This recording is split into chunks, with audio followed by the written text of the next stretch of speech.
a few seconds. Should have worn the red jerseys, man. They weren't so expensive. I would have bought one.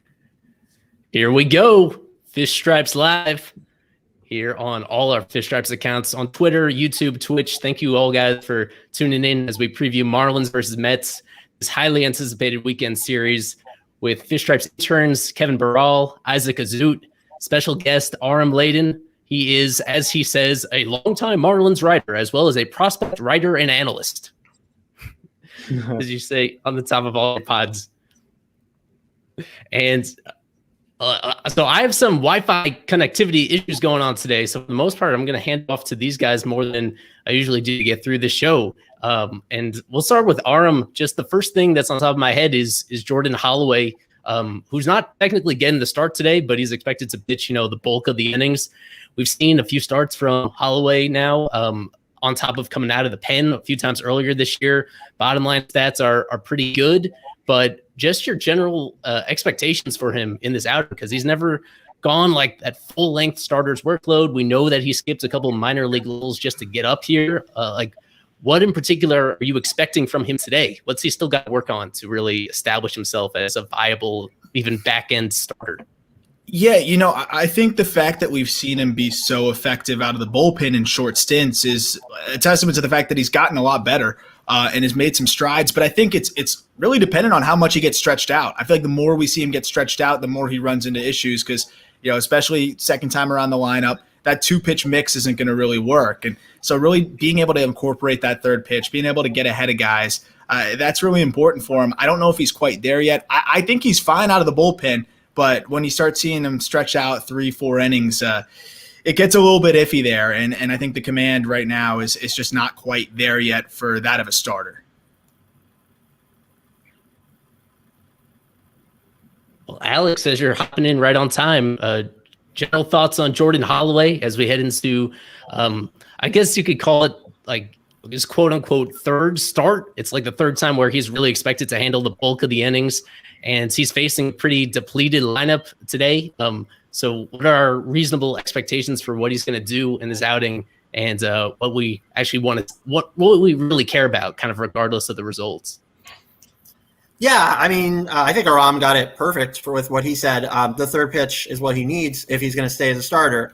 Personally, I think it's a little late. I think it's probably bullpen ceiling that we're looking at. I don't know if Aram may agree with me.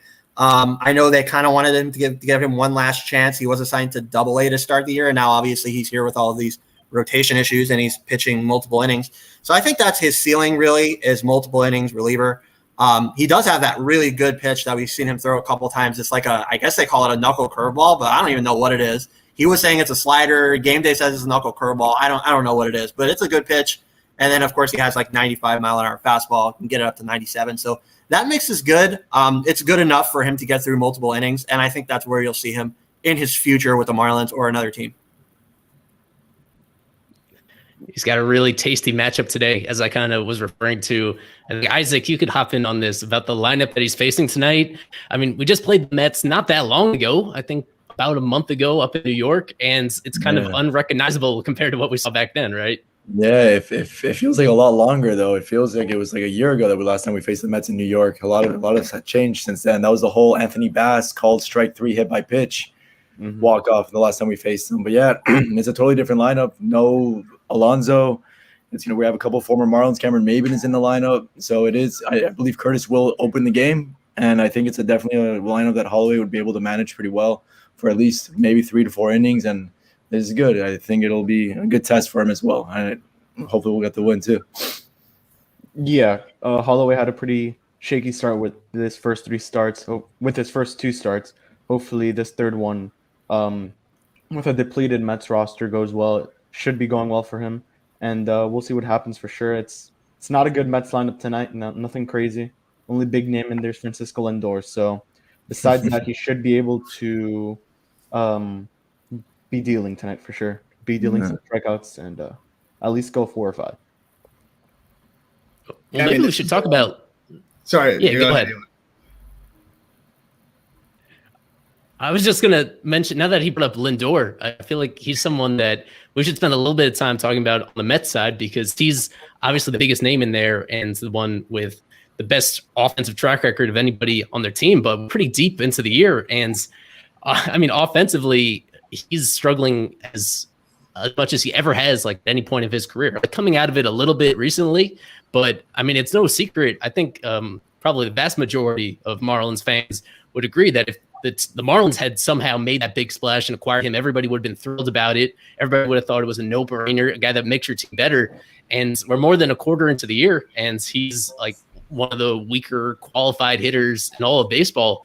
What do we think about that? About how he, like, especially not just compared to last year, but you go back like 2 years ago, he was like understandably regarded as one of the best all-around players in the game, and now he is. I mean, how like high on the panic meter do you think the Mets are about what they've gotten from him so far? Yeah, you know, I was actually, it's funny, I just talked about this on the Locked On Marlins podcast I put out like not even an hour ago. Because, you know, obviously I think if you had the opportunity, you still take him in a heartbeat, right? But the panic meter, I think, is starting to like hit its point now, because it's not like he's just been bad this year. I mean, he wasn't nearly as bad last year, but it was a down year for him last year in Cleveland. And, you know, everybody was kind of saying, okay, but he wants out of Cleveland. He's kind of uninspired. He's tired of being there. He'll be fine next year. But it's next year, and he's been bad and even worse. So it's now a bit grander of a sample size here beyond, and you said it too, it's only May, but it's also the end of May. So, I mean, like, there's hitters as good as Francisco Lindor don't usually do this poorly for this long. And I think, yeah, it's definitely getting to the point where you get scared. And the fact that the Mets right now are so depleted just is going to kind of exacerbate it even more. And the other note that I think is hilarious is that Cameron Maybin was traded for a singular dollar, which is the funniest thing I've ever seen in my life. But honestly, right now, the guy that's swinging it the best for them is Jonathan VR. Yeah. That's a bad place to be as an offense when VR is the guy that's kind of leading the charge. Dude, Mets fans love him. Really? I have a bunch of buddies that are Mets fans, and they think he's like, they're like, why'd you tell me VR is the worst? Bro. Like, well, what are you talking about with this guy? I was like, just wait. Just wait. It's coming. But he hasn't gotten picked off yet. They love him. Oh, man. I think even like I was counting up their injuries heading into this earlier today, but then right before the game, adding on top of that, they were already down Brandon Nimmo, already down Michael Conforto, Jacob deGrom, obviously, although he's on his way back, and now Pete Alonso on top of that. I mean, we've seen from the Marlins. I mean, there was that probably point right in about a month ago where it felt like the sky was falling for the Marlins without Starling and without Jazz, among other guys. And it felt like on top of Eliezer and Sixto, all those guys out at the same time. But this just like puts it into perspective that how fortunate it's been kind of relative to the rest of the league. I mean, it's there even at its worst. I don't think the Marlins were ever down this much talent compared to where the Mets are right now. And I think that's why, even though the Mets are in first place, that the expectations for the series are like at a minimum, you would think the Marlins have a great chance to take 2 out of 3. I mean, honestly, just to go back to Lindor real quick, Eli, I think he's going to be fine. Honestly, he's getting a little BABIP to death. I think he's got like a 260 or 270 BABIP, and he's still a +6 WAR player, right? So the guy's a good player. I mean, I think that the low batting average and what he's doing at the plate, honestly, I think he's too good not to turn that around. When his lineup protection comes back and they get their lineup back to full strength, I think he's going to be fine. But yeah, back to the health, for sure. I really don't think the Marlins were ever this bad off, even through COVID, because of the depth that we have. But even through COVID, I really don't think they were this bad off when it comes to health. So yeah, it's a tough time for the Mets right now, and it's definitely a time that the Marlins need to pounce on this, gain some ground in this division, sweep this series, and get back to 500. They need to do that in this series. We're back at home. Sure. They got these sweet jerseys on, sweet uniforms. We all love them, of course. So that's what we want to see. Tonight, I think, is probably the game that you worry about most, but I think the next 2 games, we take it easy. Yeah. Especially the last couple games with the Mets not having DeGrom and Syndergaard and Seth Lugo all making rehab assignments, including, DeGrom yesterday throwing almost 102 every at-bat there. But it's really good now. The Marlins can hopefully pounce on the Mets when they're a little depleted in the starting rotation when they have their key guys out right now. Yeah, it's not doesn't only stop at the major league level. In the minor league level, Peter Crow Armstrong had a big injury as well. Man, like it's going down for them hard. So you sweep this series. Sorry, I'm a little under the weather. You sweep this series and you're in first place. You're tied with the Mets. So it's definitely a series to pounce on for sure. In the chat, our buddy Sean, who's been on a lot of these streams, thank him for the support, bring up the catcher situation. And I think it's perfect timing to have Aram on the show because I know just a few hours ago, floating the idea about red hot Brian Navaretto and what he's doing in Jacksonville and kind of the contrast compared to what the Marlins are getting at a catcher like in recent weeks. I think we could spend some time on that situation. I guess the first thing is, just kind of in the order of operations, Alfaro seems to be nearing the finish line of that rehab assignment. He's off today, and then he'll be in their lineup tomorrow. And then I think as soon as Monday, you could see him back off the injured list. So Arm, kind of take it from there as to when Alfaro gets back, what happens, and then how far down the road do you think it's going to take until maybe Brian Navaretto gets that shot as the backup catcher to Alfaro? Yeah, the thing for me too is like I try not to talk about it every single podcast because I think I literally do, but it drives me nuts because you look at a team that there's just such an obvious spot to upgrade, right? You're talking about an offense that is even when everybody's healthy is a subpar offense. You have a glaring weakness, and even if you want to give Jorge Alfaro a shot, I feel like the plan last year was better. Obviously, Francisco Cervelli goes down, but if you want to give Alfaro a shot, how about you get like a really, really solid backup to be able to offset some of that volatility with Alfaro? I think that's even more the case now, right? Because not only is Alfaro still a question in terms of what kind of player he can be, he's obviously better than what they have right now, but you also are dealing with some health issues. Like he's already been hurt twice and then had another injury trying to come back. And fortunately, it wasn't too bad of a setback, but it's like, you're also dealing with an athletic catcher that's having some muscular issues. Like you should have a better insurance policy. Obviously, Navaretto is the short-term, like, let's see what happens kind of guy. For what I said on Twitter, it was like, over the last 2 weeks, Marlins catchers are hitting 102 with, I think, almost like a 40% K rate. So you can't be worse than that. You literally cannot be worse than that. They could probably call up Will Banfield and he'd be somewhere near there, although he's doing that in like high A right now. So, I just think like at that point, you're insane, like by Einstein's definition, to not do something different. I mean, especially even in the 7 and 8 hole right now, the 7 and 8 hole in this series against the Phillies went 2 for 23. So like, how long are you just going to keep rolling out these bad lineups? And I just feel like, yes, they've got their hands tied, but there are some at least short-term little Band-Aids that could make it a little better, and I feel like they're kind of just looking the other way. Right. Yeah, I mean, I'm also somebody who loves what Brian Navaretto is doing, and mentioned this on our show with me and Daniel, where, it's a guy that maybe you see him get called up because, as Aram said, there's a glaring hole at catcher between what we have right now, and even after Alfaro gets back, if he continues the same way that he was going, it's still there. So Brian Navaretto hitting 353, 405, 765 with a 202 runs created plus. He's the 13th best catcher in all of minor league baseball. Like he's 26, 27 years old. Why not give him a shot? He's not here long term. It's not somebody the Marlins have a lot riding on. You have a hole in the lineup. Call him up. Give him the shot. I really don't know what Kim Ang is waiting on with guys like that and then guys like Jesus Sanchez. Those are guys that both should be here right now, and they both should be contributing to this offense. So hopefully we see it soon, but it'd be interesting to ask what she's thinking and why they're not here yet. Yeah, I would love to hear that question answered. It would have been great to see Jesus in the starting lineup today. And for this weekend with this amazing series against the Mets, a division rival, I think the ballpark's going to be electric. Some mask mandates have been lifted a little bit. I think, this was a great series. So, bring up not Sierra anymore, put Duvall in center maybe.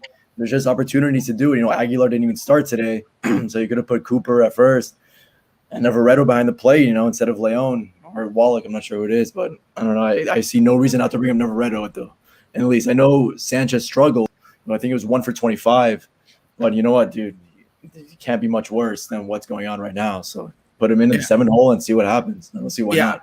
I love that you said that too, because again, like going back to the 7 and 8 hole over that series, Marlins take 2 out of 3 in Philly yet they legitimately had 2 for 23 out of their 7 and 8 hole. And like Magneuris Sierra at this point is giving you nothing. Like even if he's hitting 250, it's a 250, 250, 250 slash line. Like you're getting no walks, you're getting no power, you're getting nothing out of it. So it's like, sure, he offers some defense, but like Duvall has shown that he can man center. He's already in the corners and he's already played center. Overall is like a top 5 defensive WAR player right now in baseball. So why not go offense heavy? Your defense has been fine. Your pitching is your strength.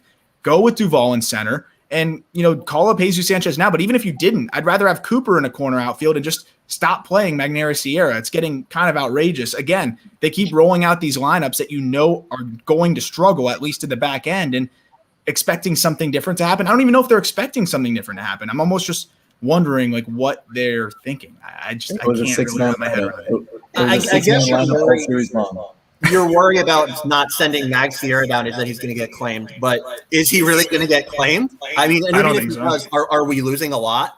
Yeah, I don't know. Care? Exactly. We have Brian Miller, who's the same exact player. So I don't get it. We'll see. We'll see what they do, but I don't get at least why Navaretto is not here. Maybe, as I think Eli mentioned this, they save Sanchez for these American League games that are coming up and get him in as a DH, maybe take some stress off of him. That also makes sense. So maybe that's when we see Sanchez, but Navaretto should be here. Yeah, I mean, I think Sanchez is a great defensive outfielder. I don't really know why you put him in the DH spot and put Cooper in the DH spot. I think Sanchez is a heck of a Well, that's what I meant. That's what I meant is that he comes up when you could put one of the vets in the DH spot and then play him in the outfield. Yeah. It's time for Jesus to come up, man. It's just stressing with Sierra at the 8 spot, 7 and 8 spot, as he said. It's not been good at all. Cooper hasn't been too good. He was pretty good in the Philly series, but besides that, it's just been stressing at this outfield spot. It's such a packed outfield as well that they have to make moves at it at some point.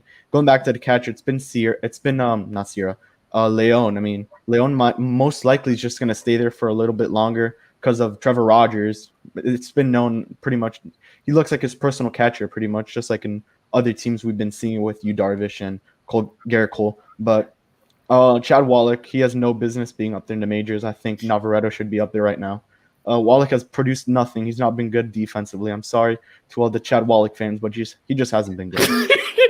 Are there a lot of Chad Wallach fans out there? Yeah, I'm sorry. Yeah. I used to be a Chad Wallach fan, honestly. I think it was in 2019 or 2018 when he was like hitting a little bit and he was a great defensive catcher, making these crazy plays from like turning around and great tagging plays.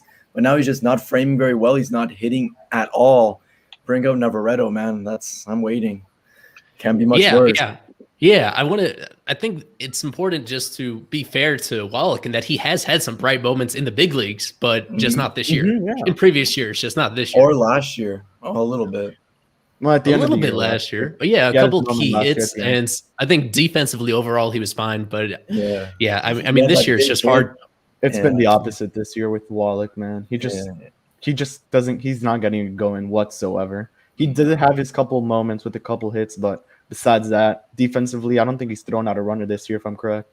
Yeah. Just to close on this, Eli, it's completely possible that Brian Navaretto will get called up and not do much. He could be that quad A kind of player that is kind of stuck in limbo between the minors and majors, but just why not give him a shot? I don't get it. But if he hits 150, he's better than what they've got right now. So true. I think he's at least capable of that. I'm just saying, as a precursor, I wouldn't expect Brian Navaretto to come up and light the world on fire. He's not changing the world for him. I wouldn't expect him to come up and hit 350 like he's doing in AAA. But anyways. No, but honestly, at this point, too, like I would sign almost any free agent catcher and throw him out there tomorrow. Like that it's at that point where, and maybe even an indie ball guy. Like it's literally at that point. Like people like joke about that stuff, but I'm not even kidding. Like I would take anybody right now. I don't know why they didn't go after Lucroy. That one never made sense to me. I don't know if Lucroy hates Miami. Maybe they called him. I don't know. That was one of those that just didn't make any sense to me either. Like it was almost too obvious, right? Like why wouldn't you just go get him? And it's not like he was only going to be there for a week. Like we're going on like almost 3-4 weeks now, right? Of like this or 3 weeks at least of this catching situation. Yeah. That would have been really nice to have.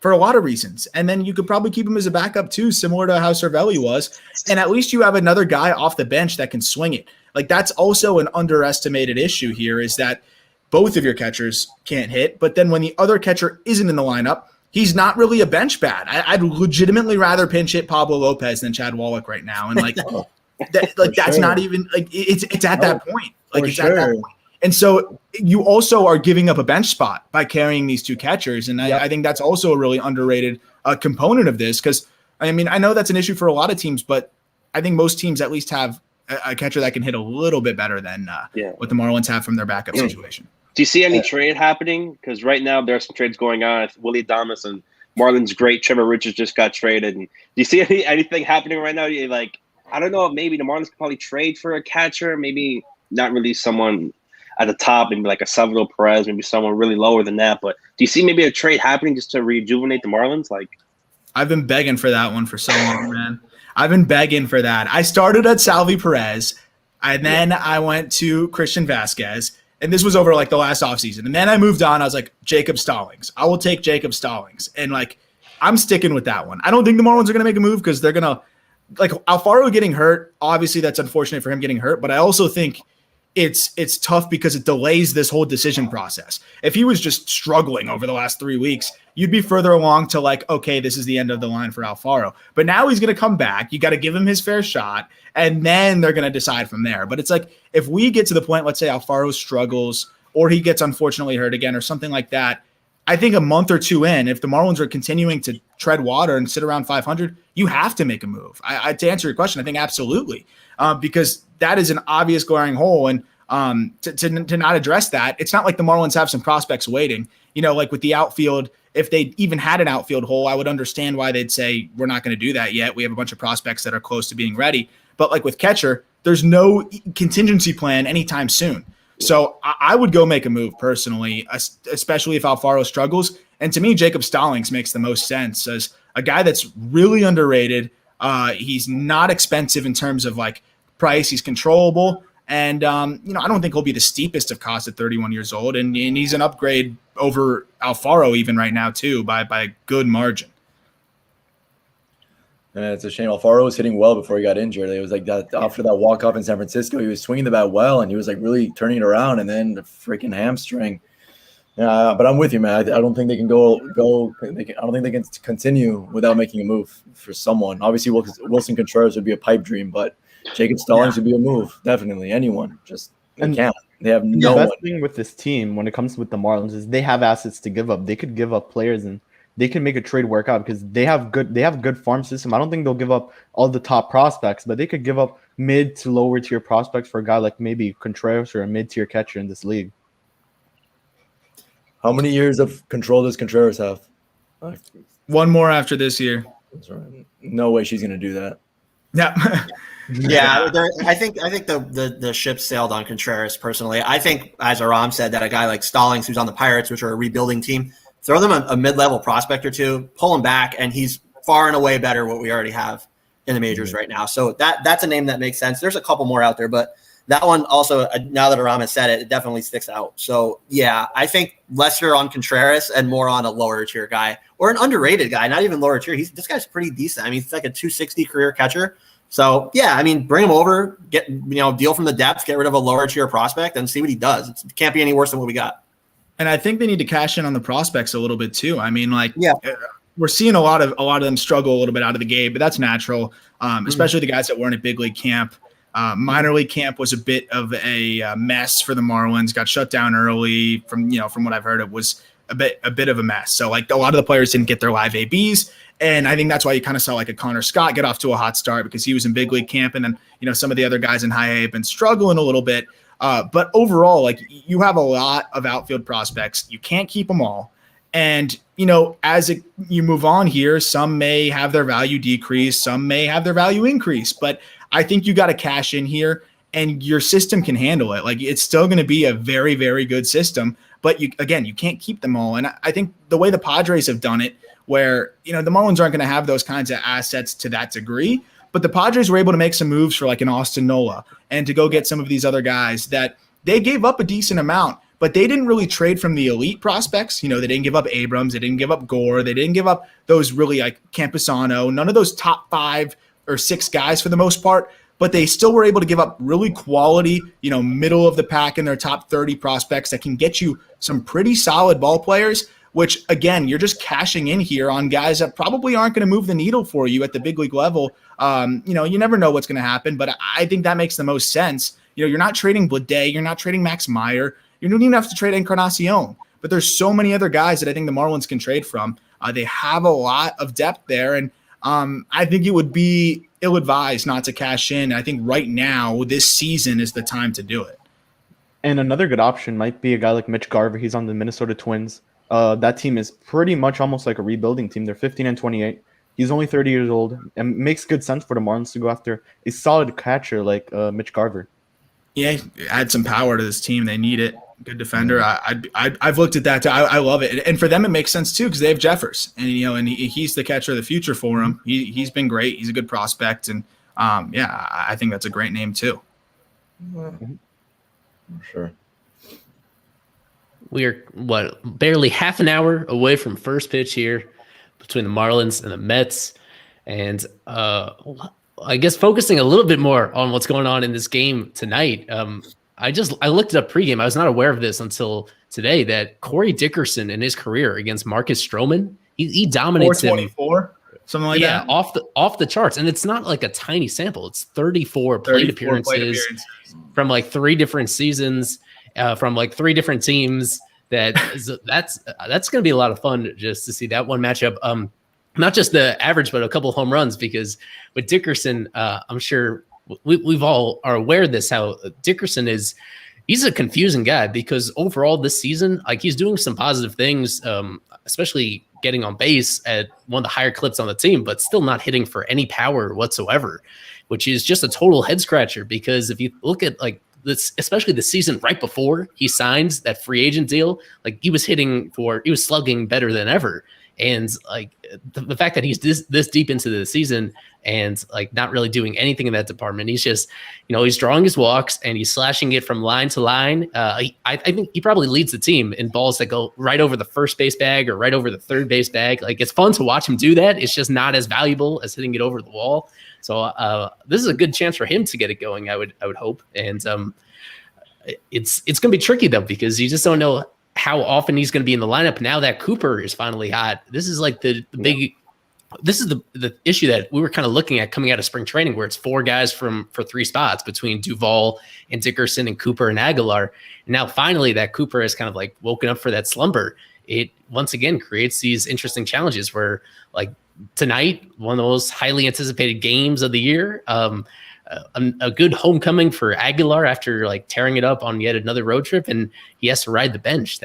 That's going to be just a fascinating story to follow, like leading up to the deadline, because we just talked about the Marlins acquiring more talent, but the reality is they might be in this situation a couple months from now where you feel really compelled to trade one of those guys that are either on expiring deals or essentially, in a year-to-year stage of their career. That's going to be just, we knew it was going to be fascinating coming out of spring training. And that's something that once again is like top of mind, is how exactly they split up all that playing time.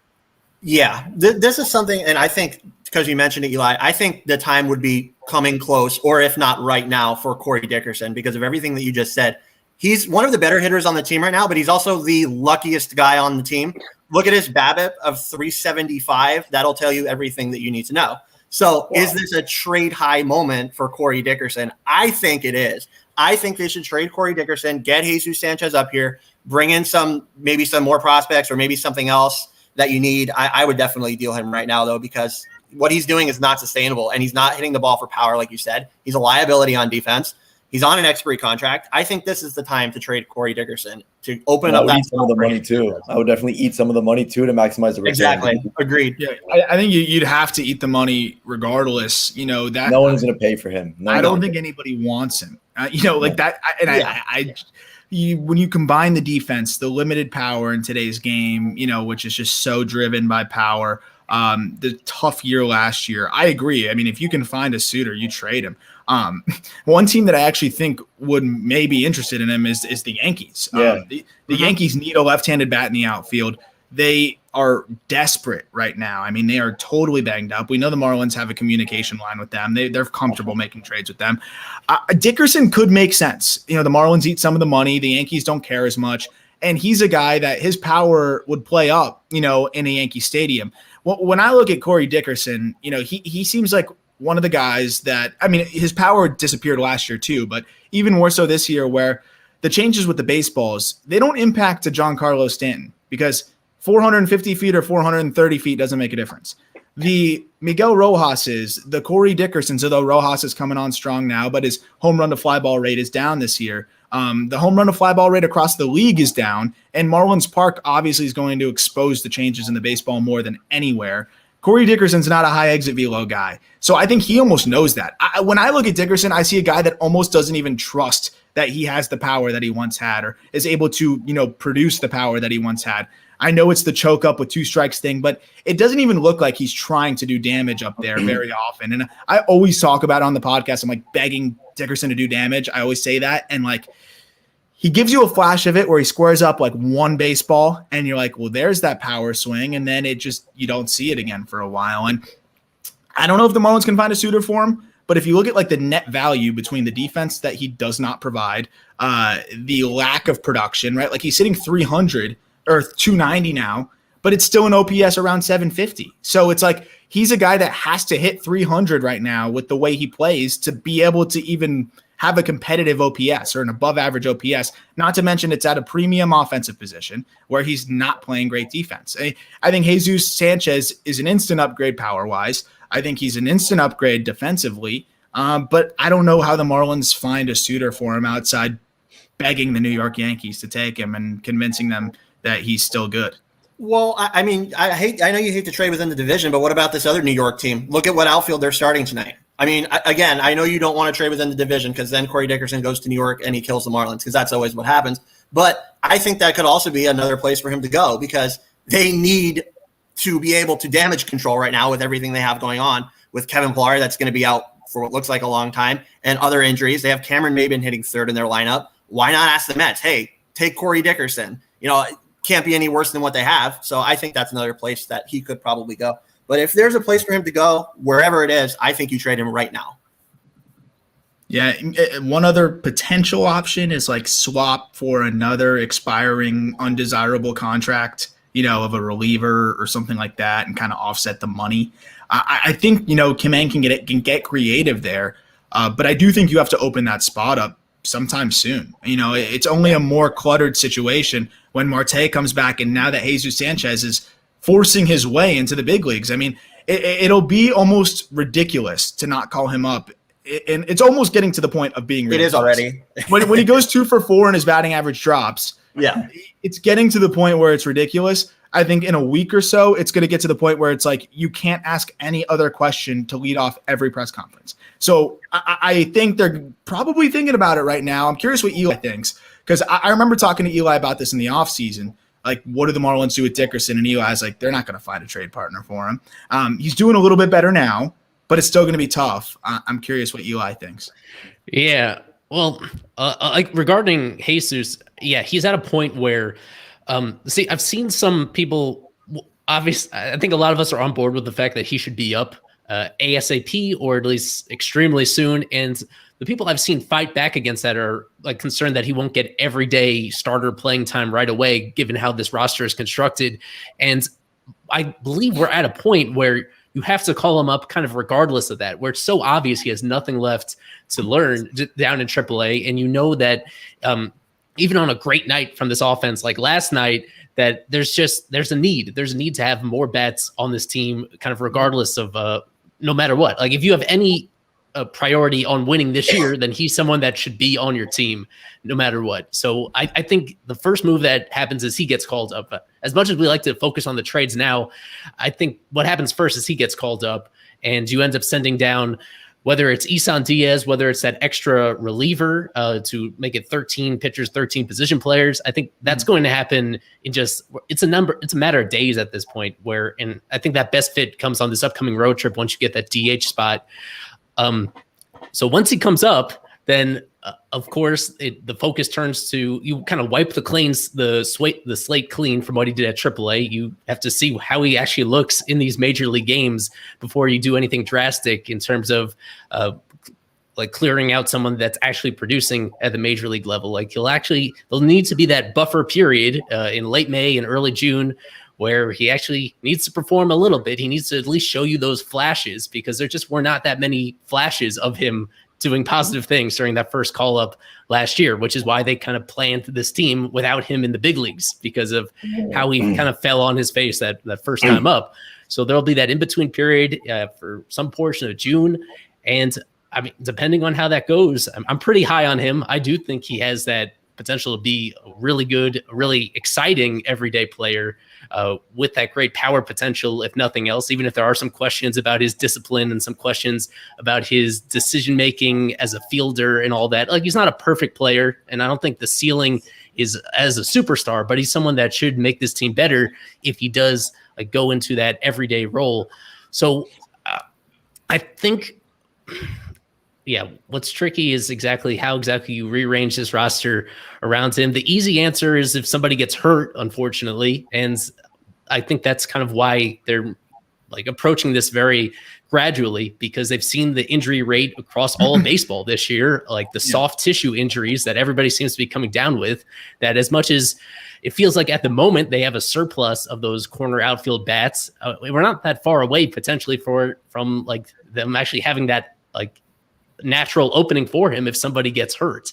So I think that's the one thing in the back of their head, is that just being realistic about how players are adjusting to this long season coming off the shortened 60-game season, that their bodies just are not holding up, and they want to be really careful about that. So I don't think that corresponding trade is really a possibility until we get pretty deep into June, at which point, yeah, they have some very interesting calls to make. It really could be anybody, as much as it feels like that's what I think this first quarter plus of the season has taught us, is that like early in the season, it feels like Adam Duvall is indispensable when he has that one hot streak. And then more recently, it feels like Jesus Aguilar is indispensable when he's playing at a high level. And now he's coming back down to earth. That I feel like, honestly, any of those guys between Dickerson and Duvall and Aguilar and even Cooper, like there could be just a few weeks from now, their value could fluctuate pretty rapidly just based on how they're doing at the plate in that limited sample size. So and because of that, I just think we'll have to be patient to see how it plays out, because there could be an opportunity that opens up at any point over those next couple of months where all those guys are potentially expendable. But I know that's a boring answer, but I think that's why it's still a little ways off. And at what point do we get alarmed or even start to look at other options from John Birdie? Because I feel like it's been under-discussed how bad John Birdie has been.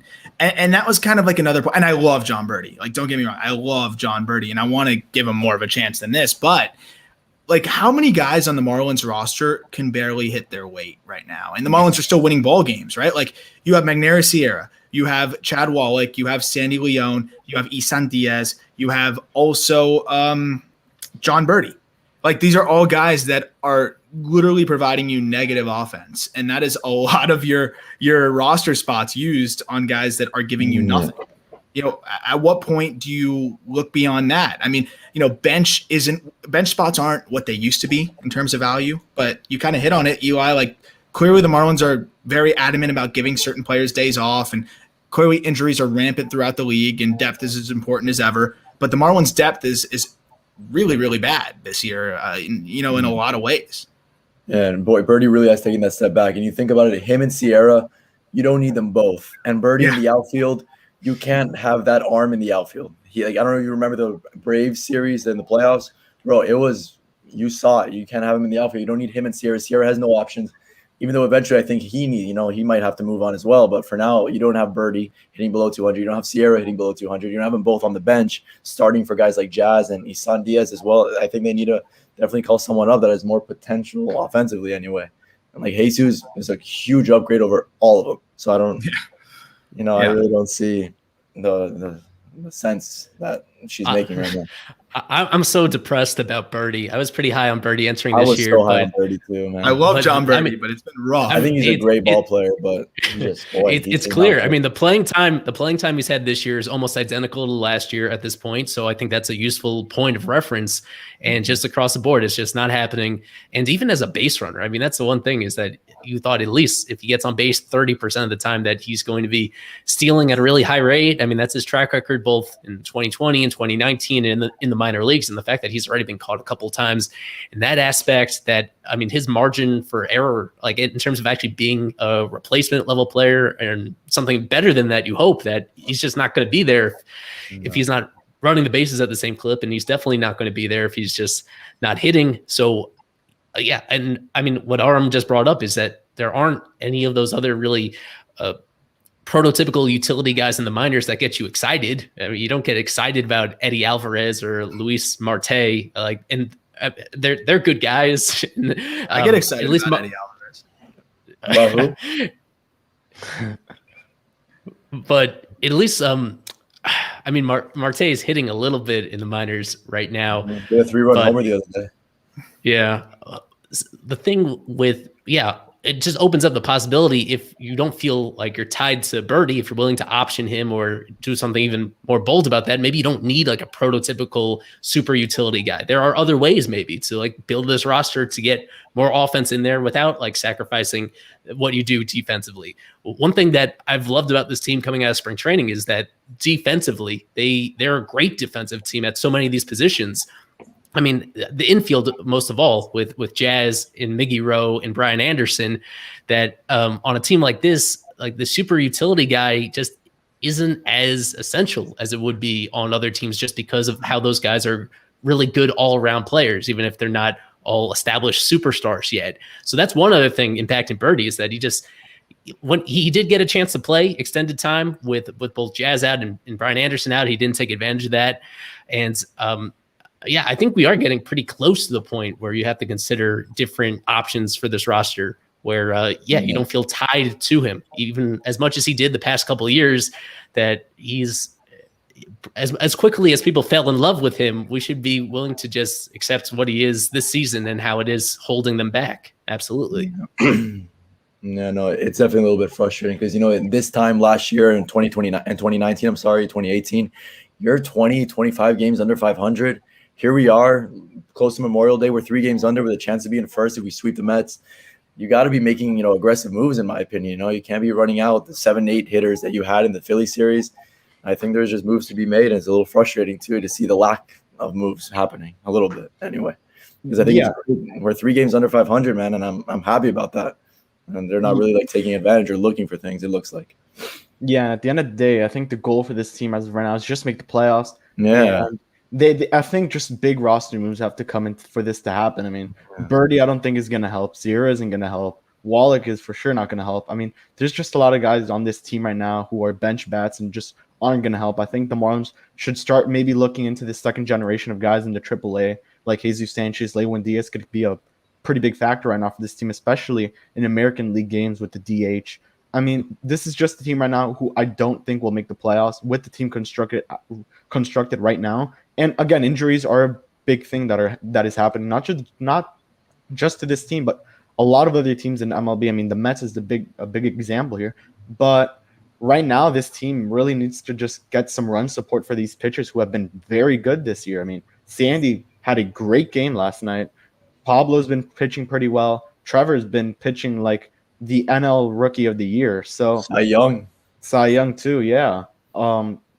Roster moves have to happen, and I think they should be for sure looking into trading guys like Corey Dickerson, which is the number 1 guy out of that outfield that I would trade right now. Were you guys surprised they didn't go after any starting pitcher? Anibal, just anyone. Like they're going with 3 starting pitchers, and they didn't. That's another thing that blows my mind. I don't get it. Like I don't get it. Thank goodness so Edward, Eliezer, all of them shelved. Yeah. How are you not going to go after someone? I understand Kluber, he was expensive. I'm not going to pay $11 million for him, but Anibal would have come here. I think I don't get it.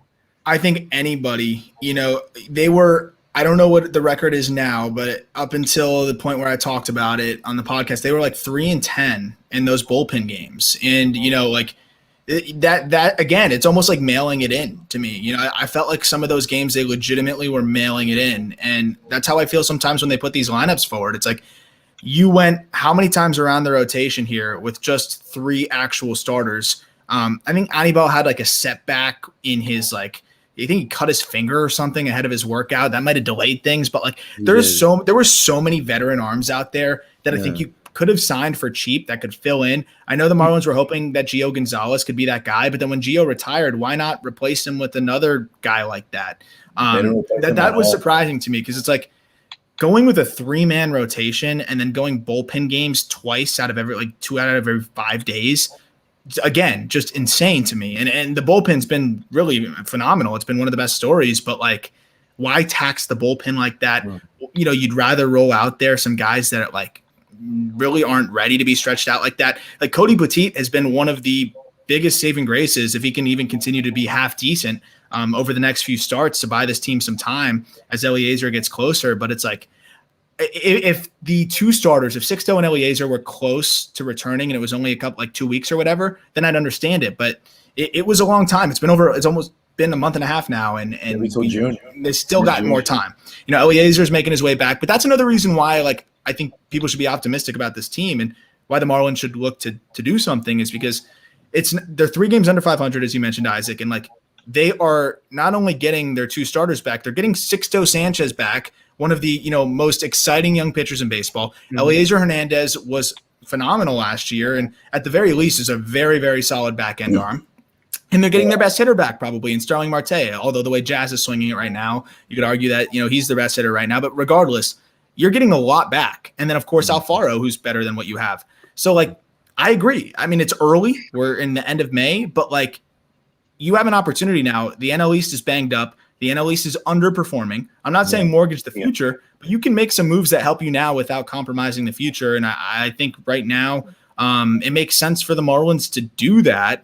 But I think, as Eli kind of alluded to, I think they're kind of waiting for some more clarity across the entire roster, health-wise and, just performance-wise. Yeah, I agree. The one starting pitcher that I kind of like zeroed in on. Oh, I think my mic is having a weird echo. But the one guy that I was really focused on during the middle of the offseason for the Marlins as a free agent starter reinforcement, like the one guy that I thought made sense in their price range and like for the needs that the team had, it was Jose Quintana. And if you look up his numbers now, like you're gonna barf. Like he has been a disaster. Yeah.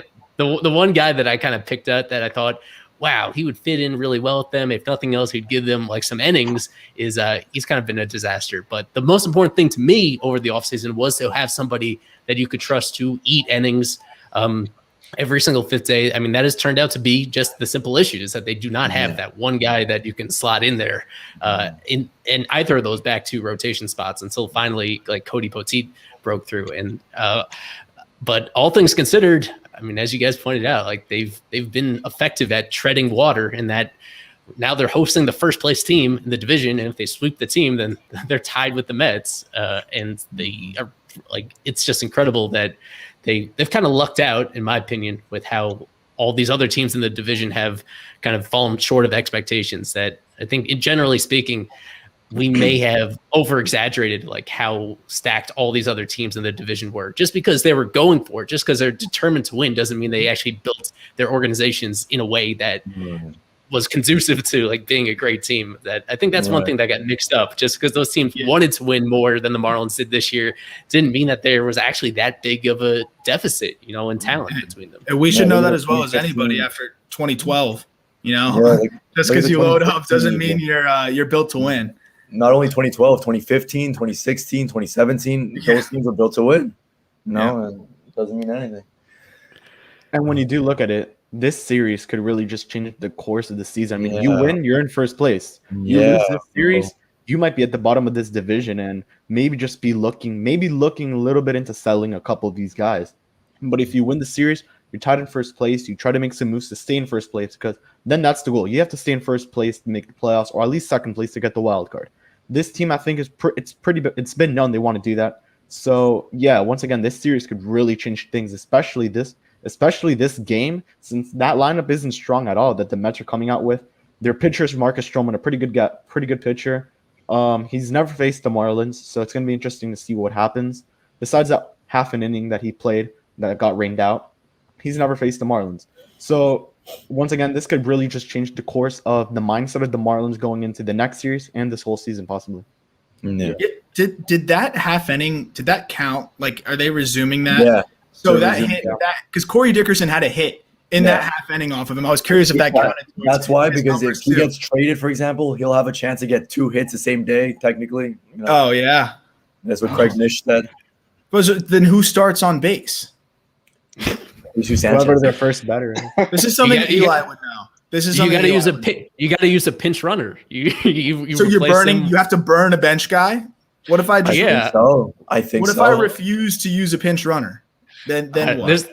This creates some fun stuff. I mean, you guys, I don't know if you're aware of this, but Juan Soto was in this crazy situation where I remember that. they had a suspended game really early in the year before he got called up. Then he kind of established himself as a star immediately. They made up that suspended game in the middle of the season, and he appeared in that game, like replacing whoever the original starter was, even though that game took place before his actual debut. Yeah. And it created all sorts of chaos if you like look at the official record keeping with that. So it's only one of those games so far. I love as annoying as it is, you know, when games get suspended due to rain, like I have so much fun with like digging through how it creates that craziness in the records. I want to wrap up the show a few minutes early just because tonight we get Tommy Hudden on the TV broadcast for the first time in years. And I want to like enjoy all the fun that he puts in there, every moment of that to see how he jives with Paul Severino. I mean,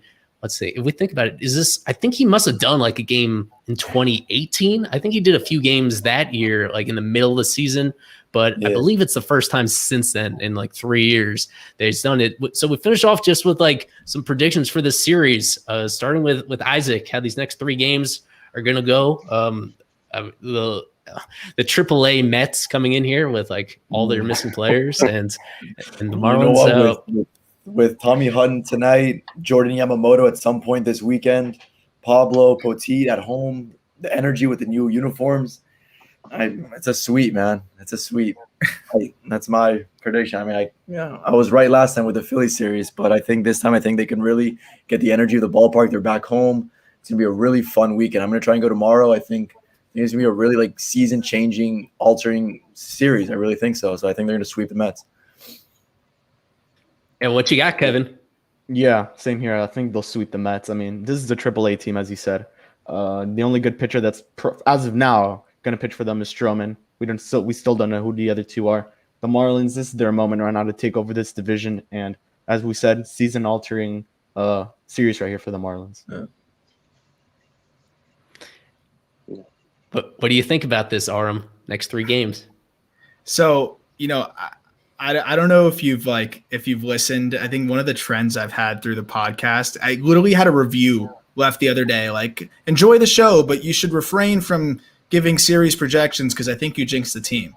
And so like I've been like really, really scared to give like my predictions, but I think today is the obstacle, right? Like if you can get to Stroman, I think it's a sweep, but I think today is the big key. But I do think that the Marlins are going to come out. You mentioned the jerseys and little things like that get you a little extra fired up. You're home. The crowd is, able to get a little bit more into it. Because when I went to the ball game, it was still kind of weird. Like people weren't cheering that loud. It was like 3-2 bases loaded. It was still quiet. Like it was a little bizarre. I think we're kind of getting out of that. I think it's going to be a different environment. I think it's going to be the first real home game. And I think the Marlins are going to take that and run a little bit. And I think they know what this series can be. I think they see a weak Mets team. They have an opportunity to kick them while they're down and kind of use that to prop themselves up. I can see a sweep here, especially if they get the win today. And hopefully I don't jinx the team again because I've been bad with the series predictions. Daniel, your predictions? I hope for a sweep. Like I have my good luck Jose Urena bobblehead here for 3-0, but realistically, it's the Marlins. They usually go up and down. I see them maybe losing one game. It's probably a really close game, maybe on a Sunday game, maybe coming off of a win. But realistically, I see maybe taking 2 out of the 3, maybe still getting behind the Mets, but probably losing one game. Maybe this one, it could be today if Stroman gets to them.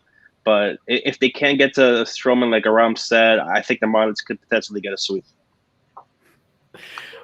I'll go with Marlins winning 2 out of 3. I root for chaos all the time, and I think they win 2 of these games, probably tonight and one of the other ones, and then they lose on like a heartbreaking Yimi Garcia blown save that has everybody questioning, the hierarchy of the bullpen. So I root for like a good series, but something that has a crazy storyline involved in that. But they're pretty well set up, and even though the Marlins have the Mets, I should say, have a lot of no names in there, maybe we get Jonathan VR revenge moments. That's what I'll have. I just Jonathan know Cameron Maybin is going to be Yamamoto no hitter. Maybe Maybin too. Maybe VR hits a game-winning home run with Maybin on base in a game that Yamamoto starts and goes like 4 or 5 scoreless innings. There's going to be one game that I think the Mets dig deep and prevent like the Marlins from having awesome momentum, because that would be awesome if they had swept in 5 straight wins. I mean, the cocky Marlins Twitter would come out, and that would be that's what I hope for. That's what I hope for. But I never expect that kind of stuff, because so far this year, this team, it's been up and down and up and down, and every time it seems like they're really gonna break through, there's another bump in the road. I'm not quite sure that I feel like this is some karma working against them. The longer that they hold down Brian Navaretto, the longer they hold down Jesus Sanchez, they might not have quite enough offense to win all of these close games. So I have 2 out of 3 that the Marlins are going to win this. And we'll finish it off right there, just a few minutes prior to first pitch with Isaac and Kevin and Daniel and Aram Bladen from Locked On Marlins, Locked On MLB Prospects. Appreciate all you guys coming on. Hope you guys... you're listening. If you're not attending the game tonight, hopefully you get out there on Saturday or Sunday. It should be a great atmosphere there at Lone Depot Park, and we'll have all our coverage here for you on Fish Stripes. Go Fish! Take it easy, guys.